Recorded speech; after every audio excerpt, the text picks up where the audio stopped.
Hey guys, this is Sheri Ann Richerson, and my website is exoticgardening.com. And I wanted to share with you an item that I have in my Etsy shop right now. Etsy shop link is in the description below. And this is the, I'm sorry about the glare, this is the Plant Mom Plant Care Journal, and it is a printable.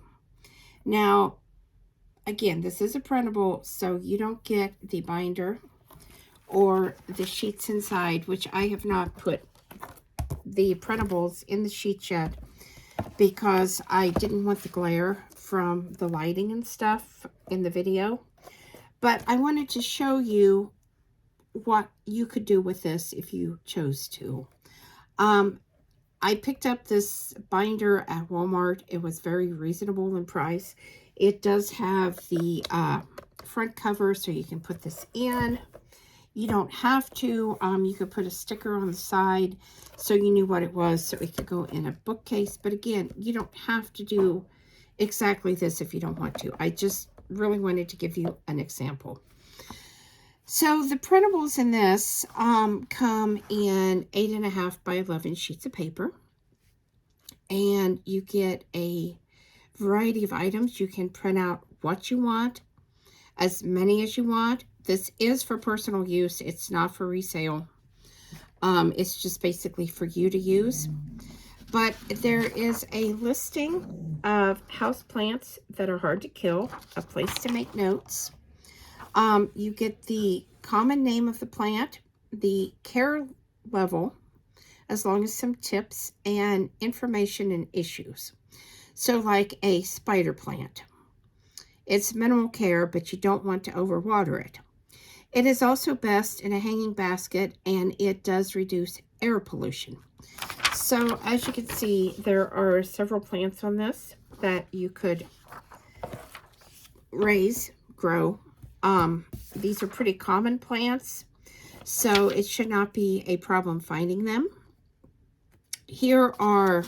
Here's another printable with 7 more easy care house plants. And again, there is an area for additional information. The name, care. There's also an area over here for notes. One area is filled out, but you could put in your own notes if you're raising that plant. There is a sheet on air purifying houseplants. Again, same information. And also houseplants that are toxic to pets. Now, let me explain toxicity to pets. Most pets, with the exception of cats, I do have a problem with cats, and the way that I have solved that problem is to put plastic forks or wooden skewers as far down in the soil as I can, and maybe leave them just maybe that far above the soil, because when the cat goes to step in the soil, it pokes its paws, and it doesn't like that. Cats are very curious, but typically once they adjust to your plants, and especially if you put the plastic forks or the wooden skewers in the soil, they're going to stop bothering the plants. At least mine have.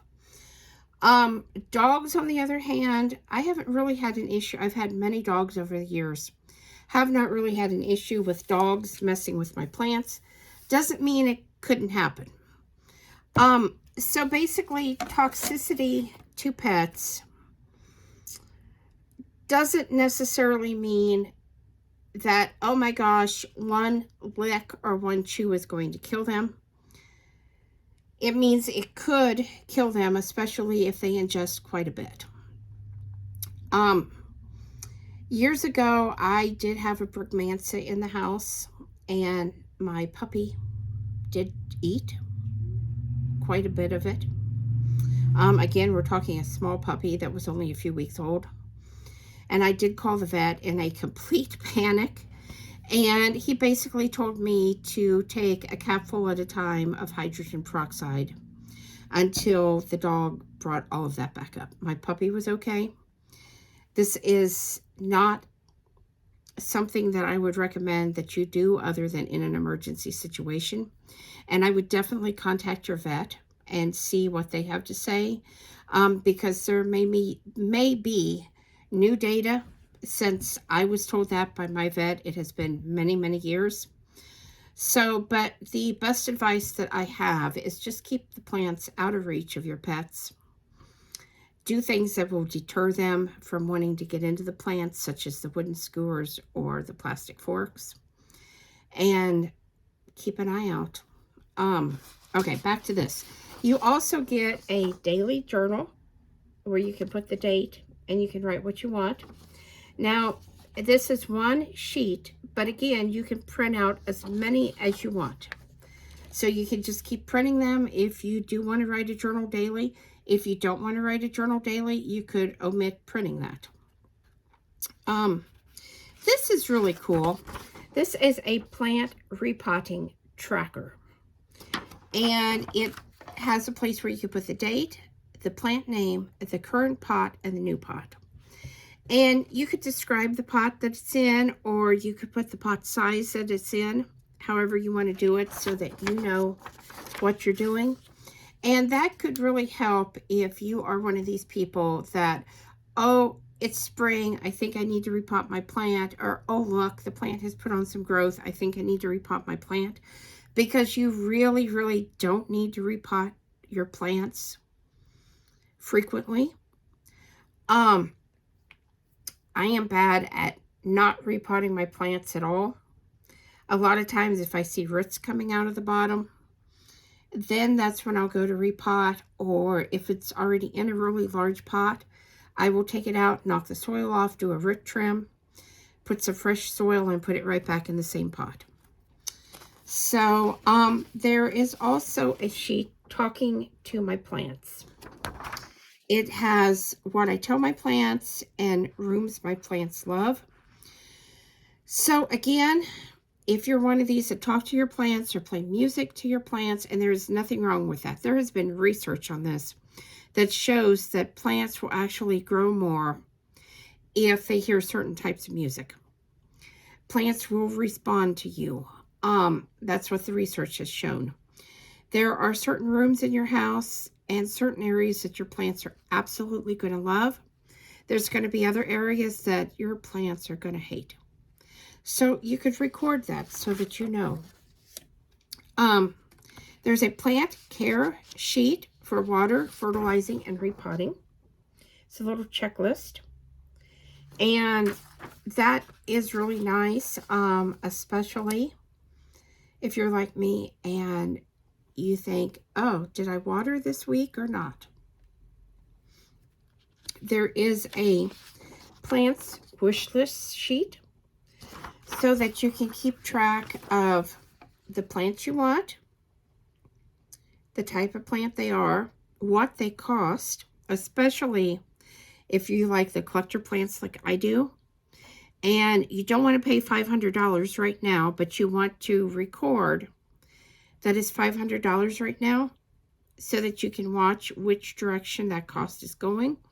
Or if you actually buy it, write down what you paid so you know. And then there's a place where you can put the room that it's going to go in, or that it is in once you get it. Plant sitter care notes. This is important. If you've ever had a plant sitter come take care of your plants and you've come home to dead plants,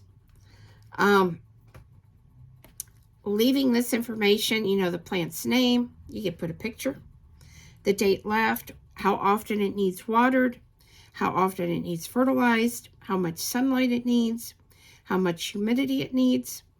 You can leave all of that stuff right there with a picture of your plant, so that even if the plant sitter isn't real familiar with plants, they can look at this and see what they need to do. And they can make notes on it with dates or whatever. There is a shopping list. This could be for plants. This could be for soil. This could be for pots, pruning tools, whatever it is that you might need to go shopping for. There are printable plant labels and tags. I would definitely laminate these if you're going to print them out and use them. There's a place for the plant name, what you call it, which could be a common name or a name that you've given it. How often to water, sunlight, and whether or not it's toxic. So you could put these on all of your plants so that that information is right there to look at, so that not only will you know, but other people might know as well. There is a plant profile page. You can add your own photo. Common issues you're having with the plant or that the plant could have. Where you bought it from, when you bought it, the price, the temperature, pruning, repotting, if it takes a special soil, you know, propagation, all kinds of information so that you would know absolutely everything you need to know about that plant that you bought. There is a houseplant journal sheet. There's actually a couple of these. There's one in this style. And then there's also one in this style. So depending on what you would like to write down, you could actually use both of them. That would be fine. And then there is a houseplant log. Again, you could put a picture right up here. Write down all the information that you need to know. And again, you could make a really nice binder like I'm going to out of these sheets. Just put them in here, pull them out as you need to write the information down and document it. You can, you know, print as many of the individual sheets as you need. So this could be as small or as large as what you need it to be. You know, just customize it completely to the houseplants that you're growing. And like I said, I think it's a really, really cool little journal.